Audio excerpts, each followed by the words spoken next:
Fala pessoal, tudo bem? Meu nome é Fernando Acácio Batista, eu sou professor e fisioterapeuta. Então, se você estiver aqui no meu YouTube, curta aí a minha página, aperte o sininho para você receber todas as notificações da nossa página. Se você estiver no Instagram também, segue aí. E é o seguinte, na descrição do vídeo do YouTube ou no Stories, no destaque do Instagram, vai depender de onde você está vendo o vídeo, eu vou deixar o link do nosso curso de atualizações em ventilação mecânica e terapia intensiva que eu tenho com o professor Felipe Campos. É só clicar no link e lá você vai saber todas as aulas que fazem parte do curso com certificado de 120 horas, beleza? Então vamos pro vídeo. Até aqui, gente, eu falei de diagnóstico. Vocês perceberam que o diagnóstico está muito relacionado com a fisiologia, junto com a evidência científica? Vocês perceberam? Não é um bicho de sete cabeças, mas é uma coisa importante. Vocês têm que entender isso. Beleza? Galera, vocês precisam entender isso, tá? Espero que vocês tenham conseguido pegar, anotar e depois eu mando o slide para vocês, tá? Como que eu vou tratar esse paciente? E aí eu tenho que tratar ele de várias formas. Primeiro, eu tenho que resolver o problema de base dele. Porque se eu não resolver o problema de base, não adianta. É um DPOC exacerbado. Se eu não tirar ele da exacerbação, não adianta nada. Eu posso ofertar oxigênio-terapia, eu posso ofertar ventilação mecânica não invasiva, eu posso entubar, eu não médico, né? A gente pode aspirar o paciente para liberar ele das secreções. Tem um monte de conduta, tá? Vamos falar da oxigênio-terapia, que tem como objetivo tratar a hipoxemia dos pacientes com insuficiência respiratória do tipo 1. Do tipo 2, você não vai tratar com oxigênio, você vai tratar com BIPAP, com ventilação não invasiva. A tipo 1 você vai tratar com oxigênio. Se ele tiver desconforto respiratório e não tiver retendo CO2, você pode utilizar o CPAP. A gente vai chegar nisso, mas vamos falar de oxigênio primeiro. Então, o oxigênio é para eu ofertar para os meus pacientes que estão com saturação abaixo de 90% ou de 88%, a depender da doença de base, né? Temos que levar em conta a doença de base. O que eu posso ofertar para o meu paciente, por exemplo? Um catéter de oxigênio, tipo óculos. Nós nem usamos mais esse umidificador aqui para não colocar água, porque a água só ajuda a ter infecção, não precisa umidificar, tá? Então eu posso utilizar um catéter tipo óculos, de 1 a 3 litros, tem locais que usam 4 litros, no Covid estão usando até 5, 6 litros, tá? Você pode fazer esse cálculo da FO2 estimada, mas obviamente eu já vou falar para vocês que esse cálculo não é real, nem usem ele, não percam tempo. Eu sei que os médicos enchem o saco às vezes para usar, mas para você saber a FO2 adequada, você tem que estar com o paciente entubado, num catéter de A2 você não consegue, tá? Mas a fórmula está aí, ela existe para vocês saberem, tá bom? Eu posso utilizar também uma máscara de nebulização, uma macronebulização, perdão.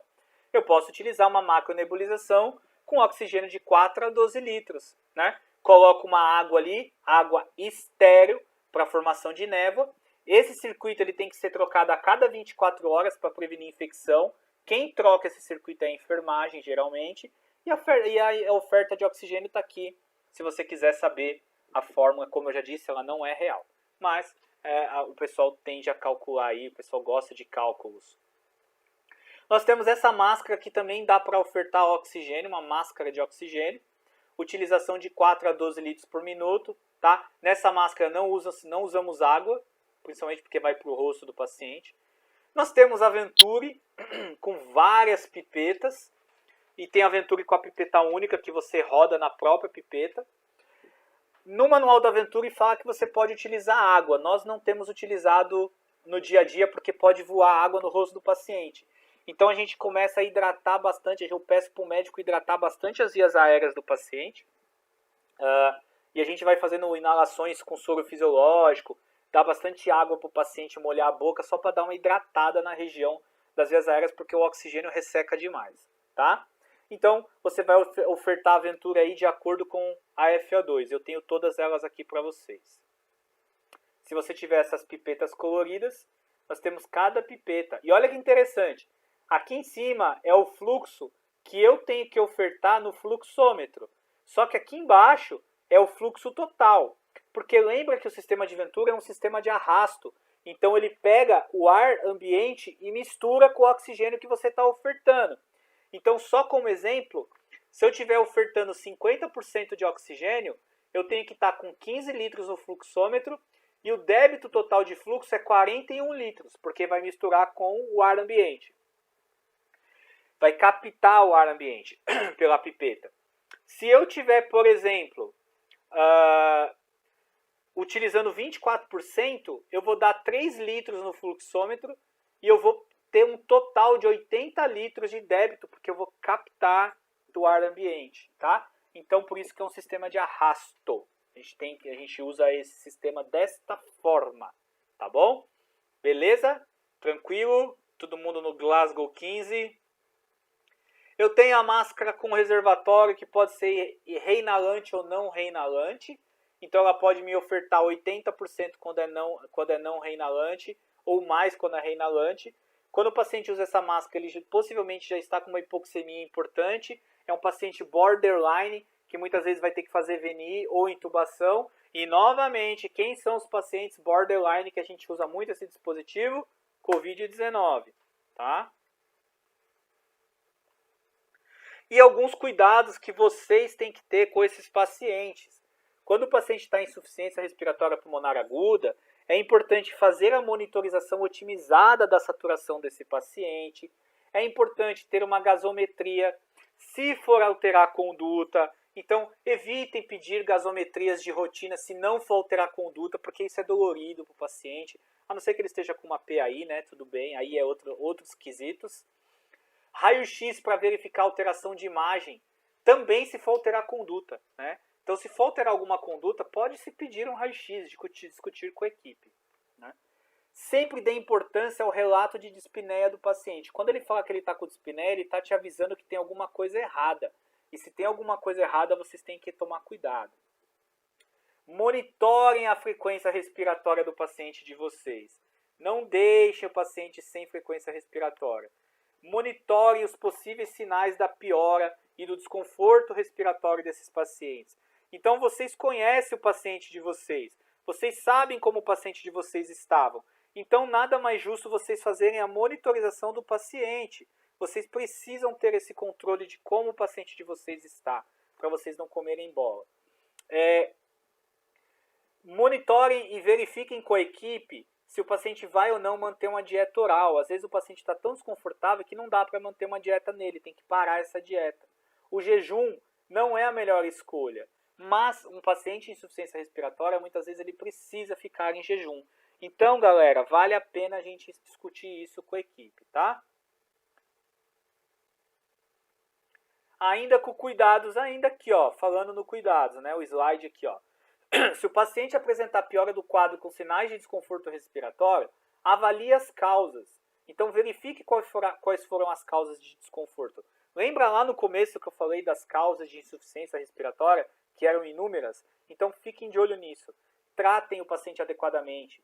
Se for precisar fazer ventilação mecânica, faça. Se for oxigênio, faça. Se precisar aspirar as vias aéreas, aspirem. O importante é vocês fazerem o atendimento adequado para vocês protegerem o paciente para que nós evitemos a intubação. Nós temos alguns guidelines que sugerem metas de oxigenação. E as metas de oxigenação, elas não precisam ser altas, né? Então, ó, você chegou em 96, você não precisa passar de 96. E eu vou falar por quê. Isso é anatomia, isso é fisiologia. Eu sempre associo fisiologia e anatomia com vocês, né? Olha que interessante aqui. O paciente, a gente tem uma coisa chamada shunt anatômico. O que é isso? Nossas veias de TB, nossas artérias brônquicas, elas inervam nossos brônquios, elas levam fluxo sanguíneo para os nossos brônquios. Depois que elas levam fluxo sanguíneo para o brônquio e os brônquios captaram o oxigênio, elas vão para a veia brônquica, elas vão ficar com sangue venoso. Essa veia brônquica vai direto para o meu ducto torácico e vai misturar com o sangue arterial. As minhas artérias coronárias que irrigam o meu miocárdio, depois de irrigarem meu miocárdio, elas vão virar veias de Tebésio. As veias de Tebésio vão cair lá no ducto torácico e vão se misturar com o sangue arterial. E o que isso significa? Significa que eu tenho um shunt anatômico aí de 2 a 3%. Isso significa que eu não preciso, de forma alguma, saturar mais que 96%. Então, galera, é simples e óbvio. Se eu não preciso saturar mais que 96%, eu não preciso socar oxigênio no paciente para ele saturar mais do que isso. Então, pacientes que saturam 97, 98, 99, eles estão expostos a mais oxigênio, mais radicais livres e aumento de mortalidade na UTI. E aí a gente tem um ponto importante que é o mínimo. Nós podemos deixar o paciente saturando 92 a 90, a depender da doença que ele tem. Eu não preciso chegar a 96. Tem alguns pacientes que eu posso deixar 93. Então, galera, a gente tem que pensar o seguinte, não precisa forçar oxigênio no paciente, tá? Então, um paciente cardiopata, um paciente que infartou, por exemplo, eu posso aplicar uma saturação de 90 a 93 para ele. 90 a 92, no máximo 93, ele não precisa saturar mais, né? Então, um paciente em ventilação mecânica, ele pode saturar até 96%, não precisa mais do que isso. Então, são recomendações que a gente tem que seguir, e a gente tem que ficar de olho, né? Um paciente, por exemplo, que está em oxigenoterapia, paciente cirúrgico, paciente com qualquer doença, pneumonia, qualquer coisa do tipo, eu não preciso saturar mais do que 97. Não precisa disso. Eu posso saturar menor que 96, até 90, 92. Então, não deixem o paciente saturando mais que 96%. É besteira. É expor o paciente a mais riscos pelo oxigênio e aumento de mortalidade. Recomendação de limite inferior, 90 a 92. Eu posso pegar um paciente com infarto agudo do miocárdio, um paciente com um AVCI agudo, e eu não preciso fazer ele saturar mais do que 92%. Ele pode saturar de 90 a 92%. Eu não preciso mais do que isso, né? Então, vocês percebem que às vezes a gente deixa o paciente exposto demais ao oxigênio sem necessidade, galera. Então, a gente precisa repensar nossas condutas, né? Então, é cultural nosso ofertar muito oxigênio para o paciente. A gente tem essa cultura, infelizmente. Só que já tem estudos, meta-análise mostrando que essa oferta muito grande aumenta a mortalidade. Não é legal isso, tá? Então, procurem sempre oxigenação com menor que 96%. Pode ser a SpO2 mesmo, tá? É uma recomendação forte. Pacientes com infarto agudo do miocárdio, vocês precisam deixar entre 90 a 93, tá? Então, você não precisa deixar mais do que 93. Você até pode deixar se você quiser, mas não pode passar de 96. Se você bater em 93, está ótimo. Não precisa de mais. Ah, mas professor, se eu diminuo, cai para 90. Se eu aumento, fica 95. Então, deixa 95, não tem problema, tá? Quem está no Instagram, insuficiência respiratória pulmonar aguda, vai lá no YouTube, corre lá para assistir. Tá, gente? Então, vamos fazer as recomendações adequadas de uso de oxigênio para os nossos pacientes. Eu também tenho uma forma de tratar meu paciente que é com a ventilação mecânica não invasiva. E eu tenho 3 situações onde eu posso utilizar a ventilação não invasiva. De forma curativa, eu posso utilizar essa ventilação mecânica não invasiva de forma curativa. E aí o meu paciente, eu vou utilizar ela para curar alguma coisa, menos a insuficiência respiratória pós-extubação, isso eu não vou curar, mas doenças como edema agudo pulmonar, DPOC, pneumonias, eu posso utilizá-la de forma curativa.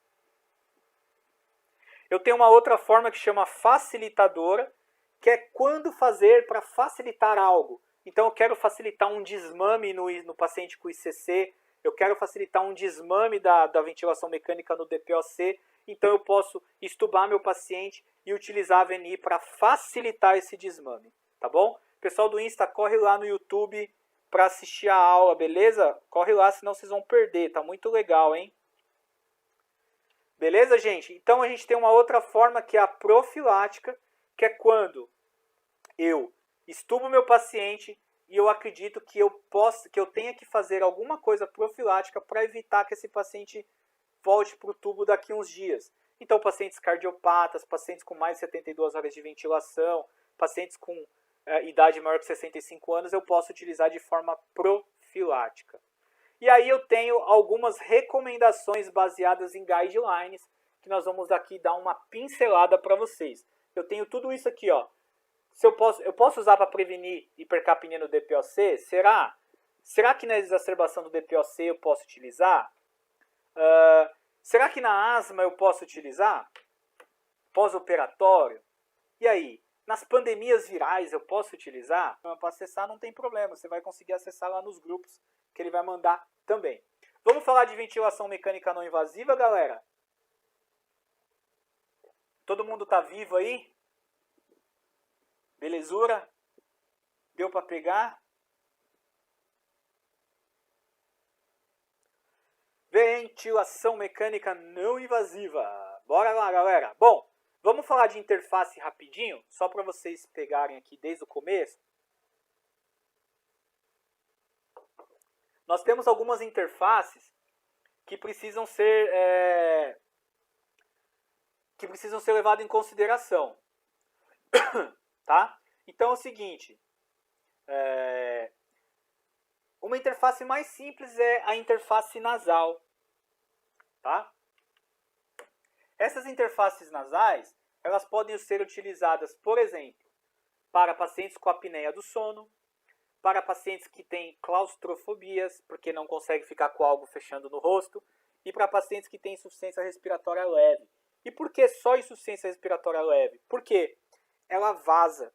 Então, se o paciente tiver uma insuficiência respiratória muito grande, vou colocar o COVID aqui, por exemplo, esse cara não vai conseguir pressurizar e não vai conseguir melhorar com esse tipo de interface. Tá? Então, ela tem desvantagens, que é o vazamento, mas ela tem vantagens, melhora acomoda melhor, o paciente consegue falar e tudo mais. Mas só para insuficiência respiratória leve.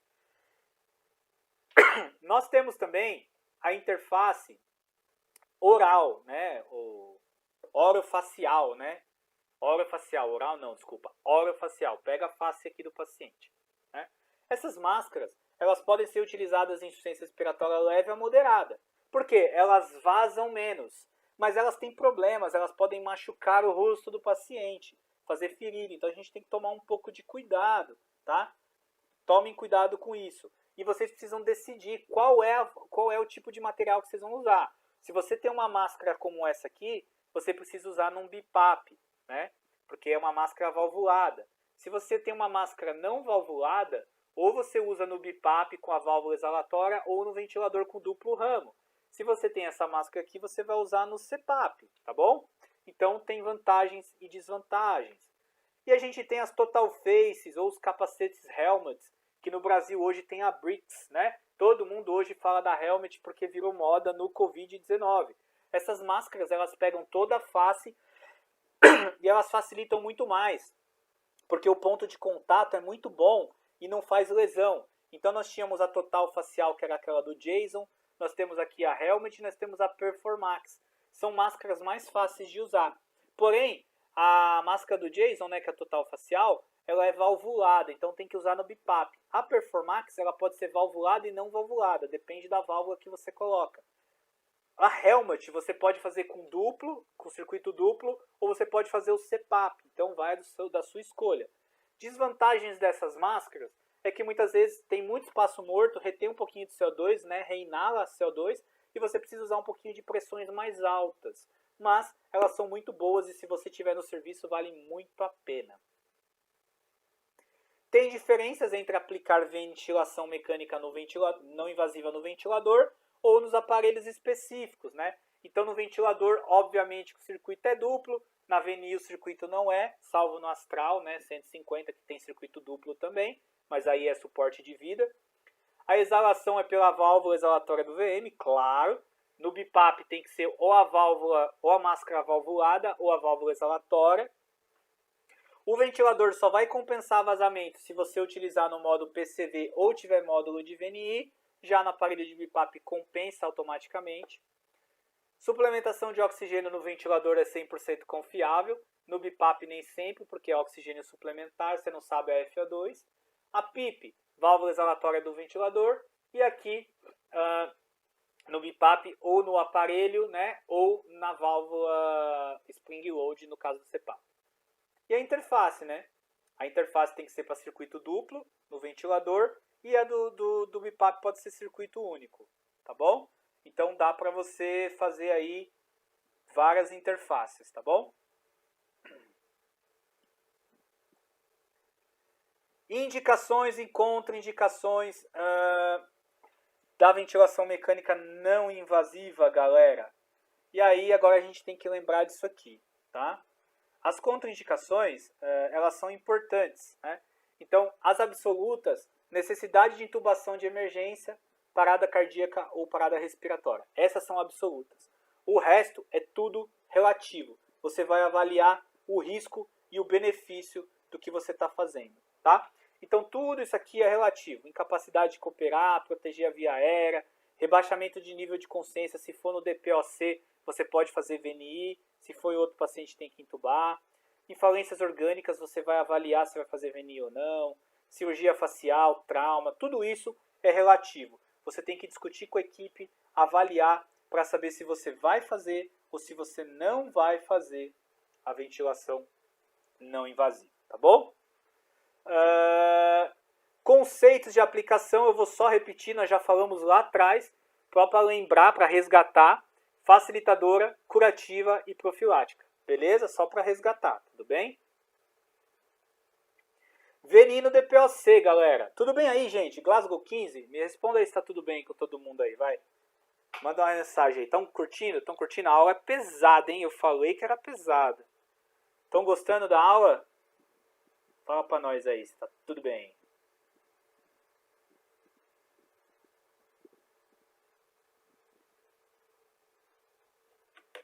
Bora.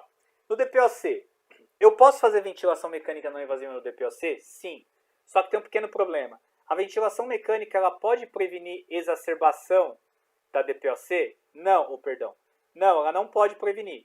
Então, se o paciente não tem acidemia respiratória, não adianta ficar fazendo VNI para prevenir que ele não faça retenção de CO2, porque isso não vai mudar desfecho, tá? Isso os estudos já mostraram, isso é guideline, tá bom, gente? Já tem vários estudos. Ponto 2. Eu posso usar VNI para prevenir a intubação orotraqueal e a ventilação mecânica invasiva nesses pacientes? Sim, pode e deve. E nesse caso, o paciente ele vai ter uma acidemia grave e você precisa então colocar ventilação mecânica não invasiva, 2 níveis pressóricos, BiPAP. Não adianta colocar CPAP, o paciente não vai responder, tem que ser BiPAP, tá? Então, 2 níveis de pressão. Aqui estão os estudos, galera. Tem meta-análise que prova isso, ó. Paciente VNI no paciente com doença pulmonar obstrutiva crônica. Meta-análise da Cochrane. A melhor meta-análise que tem é da Cochrane. Eu posso utilizar risco de tratamento, mortalidade, redução de intubação e intolerância a VNI. Em 7 estudos, eles mostraram que a VNI com 2 níveis pressóricos é muito melhor do que só usar o medicamento para prevenir mortalidade e intubação nos pacientes. Tá? Aqui é a mesma coisa, gente. Ó, prevenir mortalidade, prevenir intubação. Tá bom? Então a gente precisa utilizar. A VNI é importante. Paciente DPOC tem que fazer VNI. Não pode deixar de fazer VNI. Repita comigo. Digitem comigo aí no chat para não esquecer.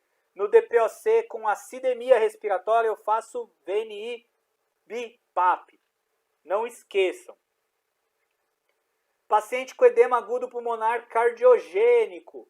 Nós temos mais de 30 estudos mostrando que o uso de CPAP ou de BiPAP pode ser eficaz no edema agudo pulmonar cardiogênico, com risco relativo de 0,80 com intervalo de confiança de 95%, com uma certeza moderada que diminui a necessidade de intubação. E tem também que levar em consideração que esses pacientes eles precisam ser tratados com VNI. É guideline A também. Edema agudo pulmonar cardiogênico, eu preciso fazer VNI antes de intubar o paciente. E no edema agudo pulmonar cardiogênico, eu faço VNI ou faço CPAP?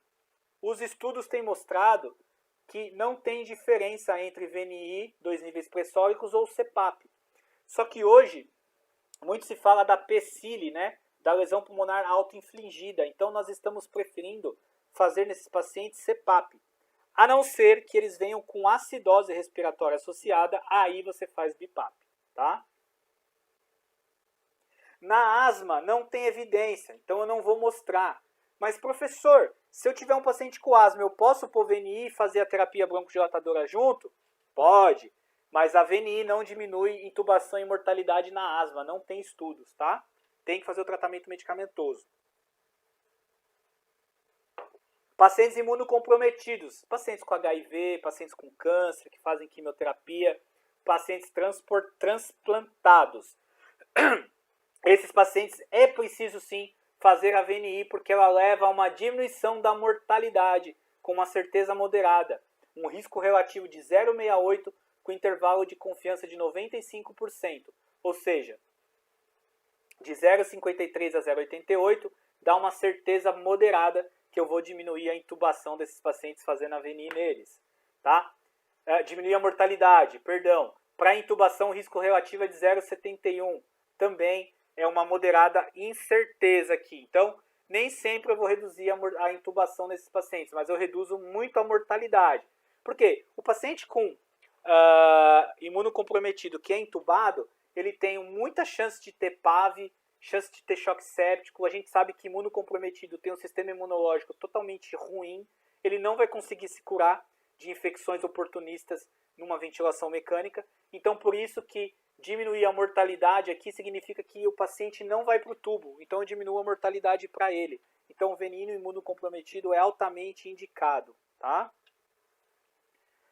Insuficiência respiratória pós-operatória tem indicação sim, porque muitas vezes esses pacientes eles fazem insuficiência respiratória por atelectasia, por hipoventilação, lembra? Fazem um corte no tórax, no abdômen, no pescoço, enfim. Eles têm muita dor e eles fazem hipoventilação. Então, a VNI nesses pacientes com 2 níveis pressóricos tem indicação precisa. E se for em cirurgia abdominal, professor? Eu posso fazer porque eu tenho medo de fazer aerofagia. Se o paciente estiver consciente, ele pode fazer aerofagia? Até pode, mas você vai discutir com o médico para verificar a possibilidade de você poder fazer ou não a VNI. Por que tem que discutir com o médico? Você pode estar me perguntando assim, mas professor, eu sou fisioterapeuta, né? Eu sou fisioterapeuta, eu tenho capacidade de avaliar se meu paciente precisa de VNI ou não. E eu não discordo, você tem alta capacidade de fazer isso sim. Só que tem uma coisa importante que tem que ser levada em consideração. O paciente ele é cirúrgico. Então o médico que fez a cirurgia, seja abdominal, seja cirurgia esofágica, ele sabe como está a anastomose do paciente. Por exemplo, nas cirurgias esofágicas e abdominais, é muito comum, por exemplo, o paciente ter decência porque ele tem uma infecção ou porque a anastomose está ruim, né? Então isso é muito comum de acontecer. Então você precisa discutir com o médico porque ele fez a cirurgia para você saber se você vai fazer VNI ou não, tá bom? Mas é indicado sim usando pressões mais baixas. Se meu paciente falhar na extubação e for um paciente clínico, eu estubei, ele fez um edema de glote, por exemplo. Você não vai fazer VNI, porque esse edema de glote tem que ser tratado com adrenalina. Se não reverter, tem que intubar. Se ficar protelando a VNI, você pode aumentar a mortalidade do paciente. Então não dá para protelar. VNI em pacientes paliativos, e aqui eu estou falando de paliativo, não estou falando de terminal. Pacientes paliativos, eles podem fazer VNI. Então a VNI pode ser um suporte de vida sem limitação da terapia paliativa, ou seja, eu não vou fazer VNI no cara que está em fase terminal, que vai morrer no hospital, não tem mais o que fazer, não é isso. Eu vou fazer VNI num paciente que ele tem uma doença crônica, a gente sabe que ele vai falecer, mas ele consegue de alta desta internação para casa dele terminar de viver a vida dele. Esse cara pode fazer VNI. Se o paciente paliativo falar para você, eu não quero ser entubado, eu quero VNI, você pode fazer. É um desejo dele, ele não quer ser entubado. E você pode fazer VNI para aliviar sintomas, como por exemplo taquipneia, que é um sinal, ou dispneia, que é um sintoma, tá? Então isso é importante. VNI na doença pandêmica, meu Deus, H1N1, Covid. Faço ou não faço? Pode fazer. Cuidado. Usem todas as proteções. Usem os filtros adequados. Usem máscaras adequadas para evitar a propagação de aerossol. Lembre-se que os pacientes com Covid têm altas chances de falharem na VNI quando eles evoluem para desconforto respiratório. Porque o desconforto respiratório do Covid é o paciente que já está entrando em síndrome do desconforto respiratório. Então, eu posso fazer VNI no paciente antes dele entrar em desconforto só se ele tiver hipoxemia? Pode. Eu preciso do quê? De proteção. Usar os EPIs, o paciente tem que estar num quarto com pressão negativa ou isolado num quarto com pressão, ou isolado num quarto sem pressão positiva. Ele não deve estar num salão. Eu vou utilizar no ventilador mecânico circuito duplo, ou se eu usar o BiPAP, eu tenho que colocar uma máscara não valvulada e um filtro barreira, um HMF, antes da válvula exalatória, porque eu não posso deixar passar aerossol contaminado. E eu vou fazer VNI nele com propensão a fazer o CPAP, porque se eu fizer 2 níveis pressóricos, eu posso aumentar a chance dele fazer PCILI, lesão pulmonar autoinfligida, ou seja, eu vou piorar a lesão pulmonar. Então escolha o CPAP. Só faça um BiPAP no COVID se ele tiver com acidose respiratória. Lembre que a chance de falhar é alta, tá? E eu posso fazer VNI durante a fisioterapia? Pode, deve.